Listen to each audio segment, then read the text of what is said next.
வெளிநாட்டில் இருக்கிறோமா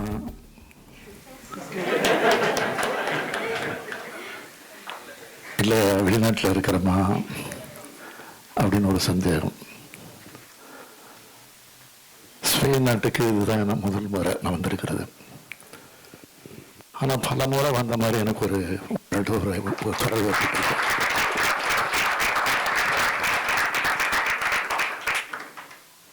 அது வெளிநாட்டில் இவ்வளவு கடந்து வாழ்ந்து கொண்டிருக்கக்கூடிய உங்களை எல்லாம் சந்திக்கிறதுல நான் மிகுந்த மகிழ்ச்சி அடைகிறேன். நீங்கள் பிறந்த உங்களுடைய தாய் மண்ணான தமிழ்நாட்டிற்கு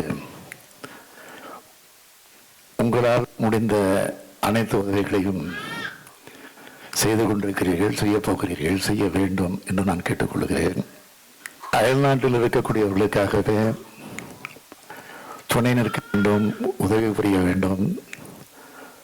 அவர்களுக்கு ஏதேனும் பிரச்சனைகள் ஏற்பட்டால், ஆபத்து ஏற்பட்டால்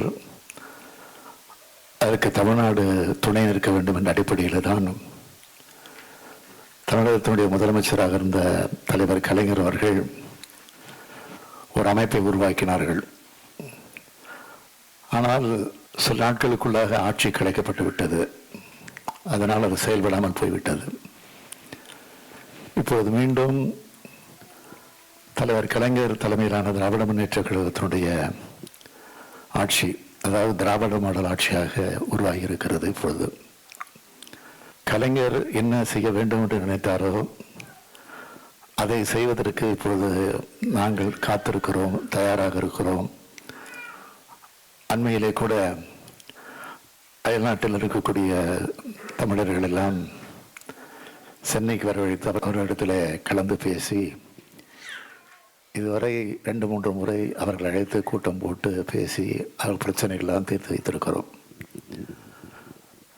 உலக முதலீட்டாளர் மாநாட்டை அண்மையிலே வெற்றிகரமாக நடத்தி அதன் மூலமாக தமிழ்நாட்டிற்கு பெருமையை தேடி தந்திருக்கிறோம். அது தமிழ்நாட்டுக்கு மட்டும் இல்லை, இந்தியாவிற்கு மட்டுமல்ல, இந்தியாவை கடந்து இன்றைக்கு கடந்து வாழ்ந்து கொண்டிருக்கக்கூடிய உங்களுக்கும் அது பெருமைதான் என்பதை இந்த நேரத்தில் எடுத்து சொல்லி, பல்வேறு வெளிநாடுகளுக்கு சென்றிருந்தாலும் இந்த ஸ்பெயின் நாட்டிற்கு வந்ததில் நான் அவர்களுடைய மகிழ்ச்சி அடைகிறேன், பெருமைப்படுகிறேன்.